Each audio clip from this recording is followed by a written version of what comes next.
Alors, bonjour tout le monde, mon nom est Denis Boucher. J'imagine que vous le saviez tous, mais pareil.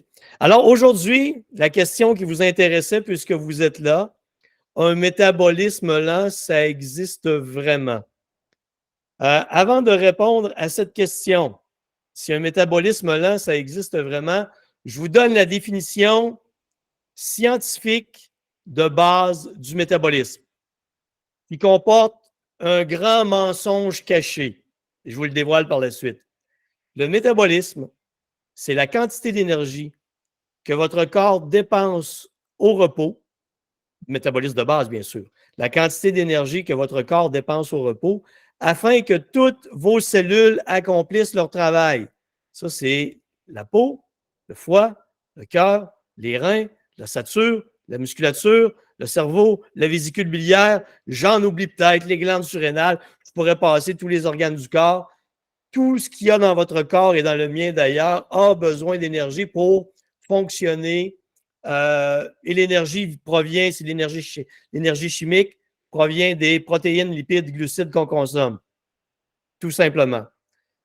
Ça, c'est le métabolisme de base. Le métabolisme à l'effort, tous mes clients, vous savez, je vous ai fait faire un test de marche, c'est pour voir votre métabolisme à l'effort, comment il évolue, pour voir la transition dans l'utilisation de vos réserves énergétiques. Maintenant, il y a des gens qui vont me dire, Denis, en vieillissant, mon métabolisme a ralenti. Si vous parlez du nombre de calories minutes pour votre métabolisme, en fait, la réalité, c'est que c'est faux. Il va rester très, très stable, votre métabolisme, jusqu'aux alentours de 70 ans. Et si à 70 ans, vous êtes sédentaire, vous ne faites pas attention à votre alimentation, vous allez fondre en masse musculaire et là, votre métabolisme va ralentir beaucoup.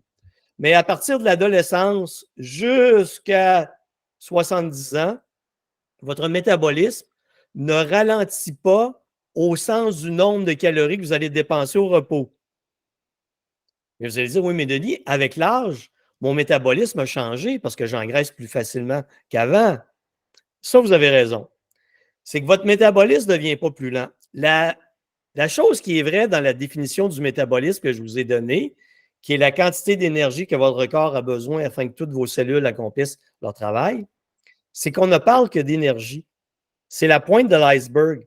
Mais en dessous de tout ça, il y a la distribution de vos réserves énergétiques. Le nombre de calories que vous dépensez, c'est la manière que la science a défini le métabolisme pour dire voici ce qui ressemble ton métabolisme. Il est à 1500 calories, il est à 1300, il est à 1800, il est à 2300. On vous donne une quantité d'énergie globale.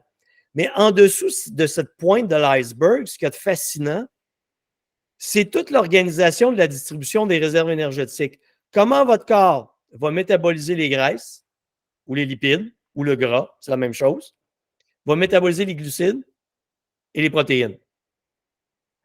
Et c'est là qu'en vieillissant, les changements vont s'opérer. Et je vous explique cette chose fascinante. Quand on est jeune, imaginez quand vous aviez 20 ans, en tout cas, j'imagine que je n'ai pas beaucoup de jeunes en vingtaine aujourd'hui, mais mettons qu'aujourd'hui, je pogne le Denis que je suis, là, de 60 ans, et je m'en vais voir le Denis de 20 ans, et je dis, hey, Denis, 20 ans, on va aller courir. Ouais. À 20 ans, je courais 10 km en 30 minutes. Aujourd'hui, ça me prend 15 minutes pour me réchauffer. 20 minutes avant que mon système cardiovasculaire soit suffisamment préparé pour que je puisse atteindre une vitesse de croisière raisonnable. Alors, vous comprenez que je ne suis pas de calibre avec Denis de 20 ans. Qu'est-ce qui s'est passé de 20 à 60 ans? Denis il a perdu un battement cardiaque par année. Il a perdu en efficacité. Denis a perdu de la capacité pulmonaire. Denis a perdu la capacité de ses cellules à s'adapter aux différents changements environnementaux, nutritionnels, de stress pour répondre rapidement et efficacement à toutes les demandes énergétiques que ça impose. Donc, Denis est devenu plus lent. Il réagit plus lentement. C'est pas son nombre de calories qui a diminué. Là. Denis dépense le même nombre de calories qu'à 20 ans. OK? Même probablement plus, parce qu'à 20 ans, je n'avais pas la même masse musculaire. J'étais beaucoup moins musculaire que je le suis aujourd'hui. Alors, ce qui a changé, c'est le fait qu'en vieillissant, je réagis beaucoup moins bien. Je vais stocker des gras plus rapidement face à du stress, n'importe. Puis là, je ne parle pas de stress, oh mon Dieu, je ne vais pas bien. Là. C'est toutes les demandes environnementales, trop travailler, mal dormir. J'ai fait une présentation d'ailleurs là-dessus il y a 2-3 semaines. L'épuisement, l'incapacité à me reposer, à prendre des périodes de repos, la bouffe de qualité désastreuse va nous affecter beaucoup plus. À 20 ans, Denis pouvait aller prendre 2 Big Mac un soir. Il n'en ressentait pas les effets du tout. Là, parce que le lendemain, il allait courir un 10 km en 30 minutes. Vous comprenez? Et là, Denis, aujourd'hui, à 160 ans, s'il va se taper 2 Big Mac, il a une semaine à engraisser après. Parce qu'il n'y a pas la même capacité de fonctionnement. Vous allez me demander, l'autre chose qu'il faut que je vous dise, c'est que la question qui vient souvent, puis là, je fais cette parenthèse-là tout de suite parce qu'elle est importante. Denis, est-ce qu'il y a des médicaments pour l'anxiété, la dépression et tout ça? Est-ce que ça affecte le métabolisme au point de me faire engraisser? Je vais vous dire non. Parce que 50 de mes clients prennent des antidépresseurs, sont sous anxiolytiques ou prennent une panoplie de médicaments. Et lorsque j'ai identifié leur métabolisme avec le juste apport en calories, protéines, lipides et glucides, qu'ils font de l'exercice dans la zone que je leur prescris, ils arrivent à perdre du poids. Donc, les médicaments. Et je ne fais pas d'ajustement, je fais de l'ajustement dans l'intensité de ce qu'ils vont faire, dans la répartition protéines, lipides, glucides, mais je ne fais pas d'ajustement à la baisse au niveau du calcul des calories. Je calcule les calories comme quelqu'un qui ne prend aucun médicament.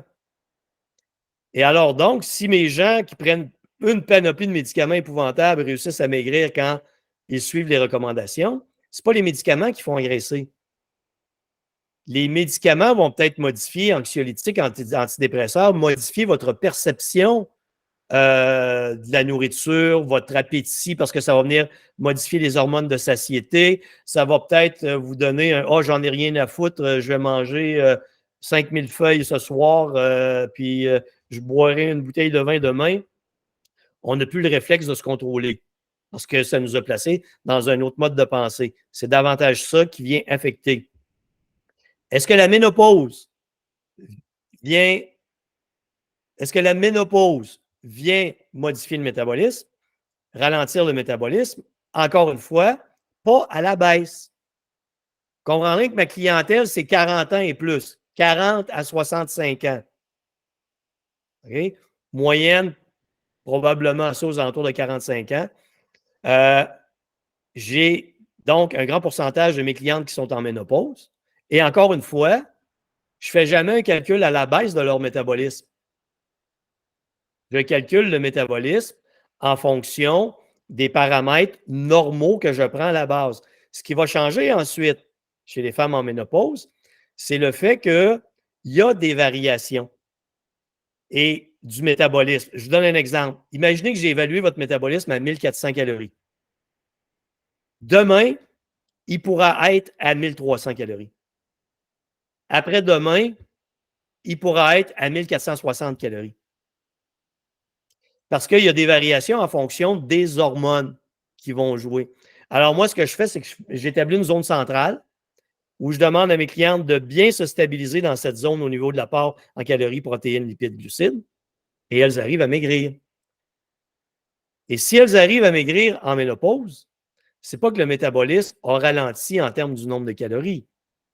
C'est qu'il varie et vous n'êtes pas stable à ce moment-là. Et si vous devenez plus sédentaire, vous augmentez la consommation d'alcool, des choses du genre, votre métabolisme, il n'y a plus de marge de manœuvre. Plus on vieillit, moins le métabolisme a de marge de manœuvre. Je reviens à mon exemple. Denis, 20 ans, Denis, 60 ans. Okay? Denis, 20 ans, sa marge de manœuvre du métabolisme, et ça d'épaisse. Denis, 60 ans, sa marge de manœuvre du métabolisme, et ça d'épaisse. Ce qui veut dire, si moi, je ne suis pas ce que je vous recommande, je suis condamné à engraisser. Exactement comme vous. Parce que j'ai plus cette marge de manœuvre-là. Ma fréquence cardiaque maximale, qui était à 210 quand j'étais jeune, est à 175 aujourd'hui.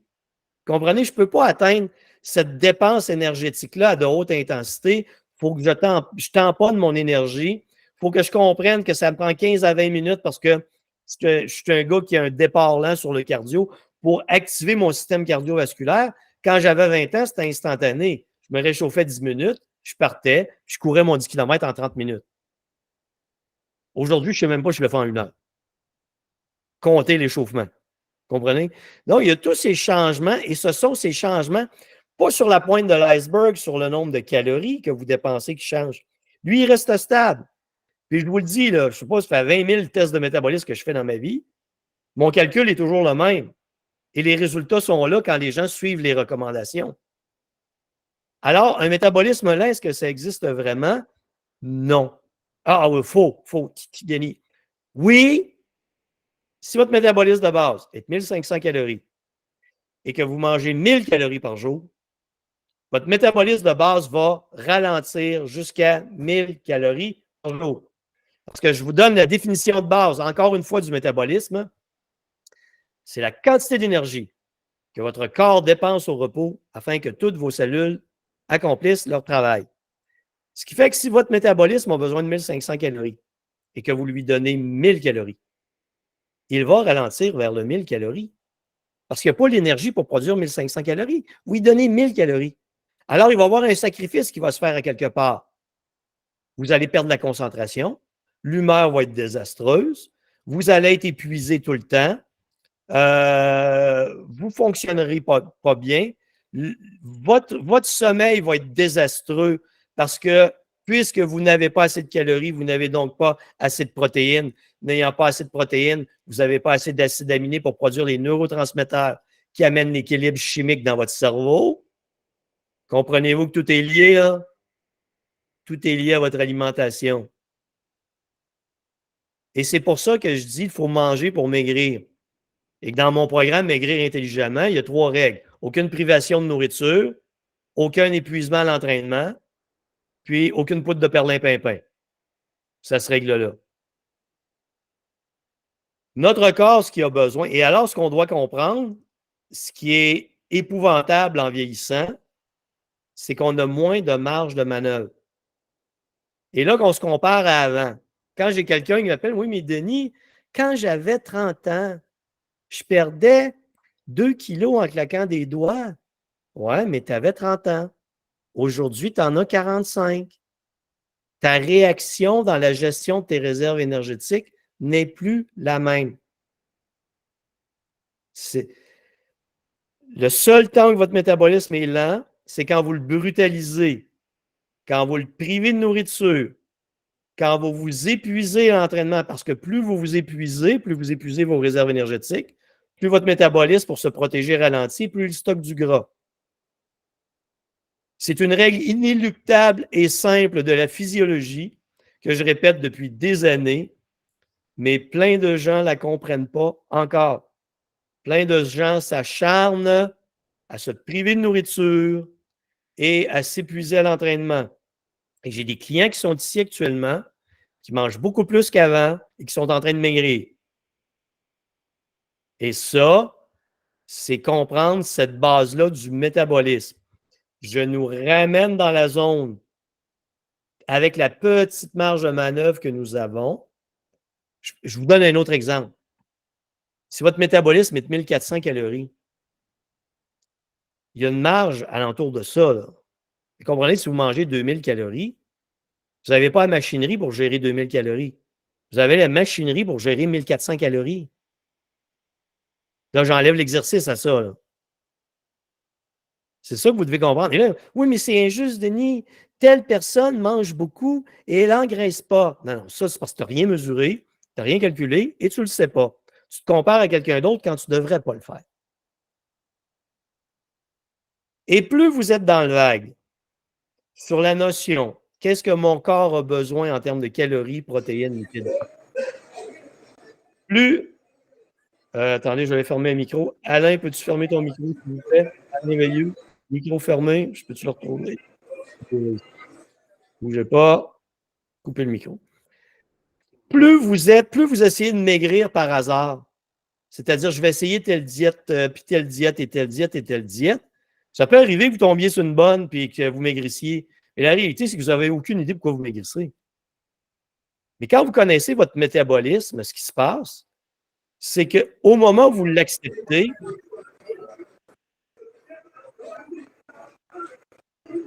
attendez un peu,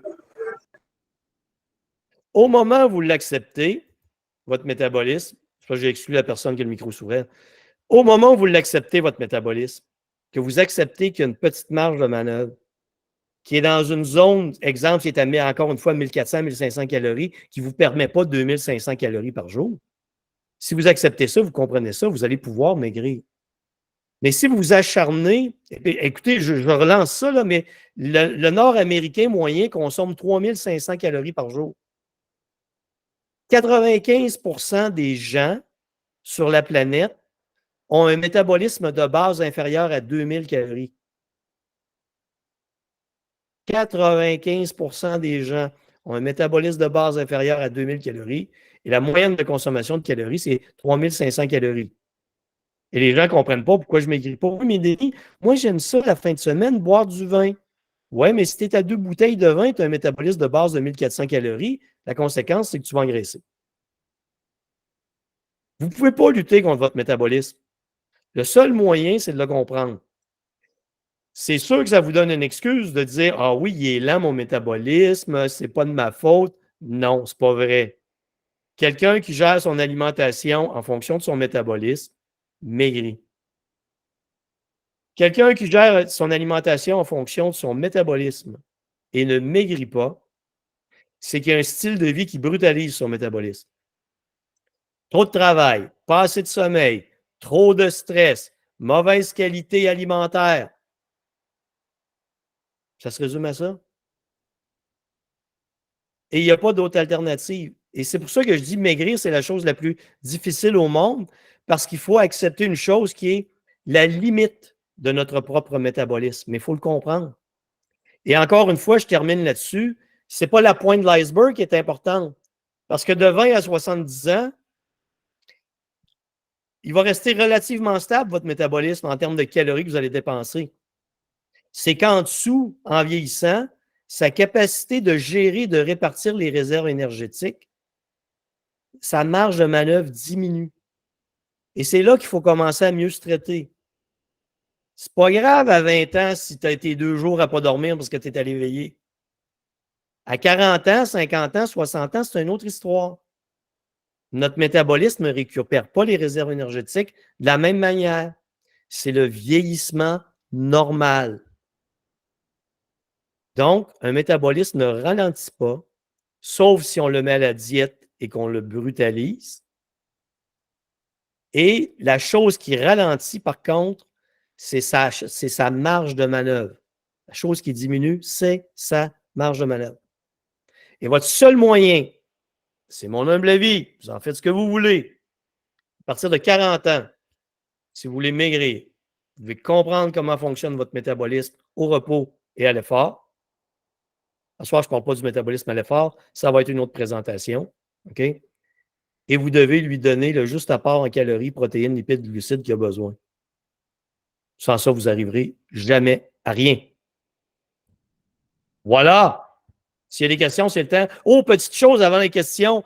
Les gens qui connaissaient mon programme Maigrir intelligemment, avant, je fonctionnais par période d'inscription. OK? Et je fermais parce que j'avais toujours trop d'inscriptions. Je me suis fait une nouvelle amie qui s'appelle Intelligence artificielle, qui vient beaucoup, beaucoup m'aider dans les tâches quotidiennes et accélérer les tâches de mon quotidien de façon exponentielle. Ce qui fait qu'à partir de maintenant, aujourd'hui, je ne fermerai plus jamais, à moins que ma nouvelle amie soit épuisée, ce qui a peu de chance, je ne fermerai plus jamais les inscriptions à mon programme Maigrir intelligemment. Donc, vous pouvez le tester, vous pouvez vous inscrire n'importe quand. Et ça va fonctionner. Alors, je remercie Intelligence Artificielle. Des questions, vous levez la main ou le chat, c'est le temps.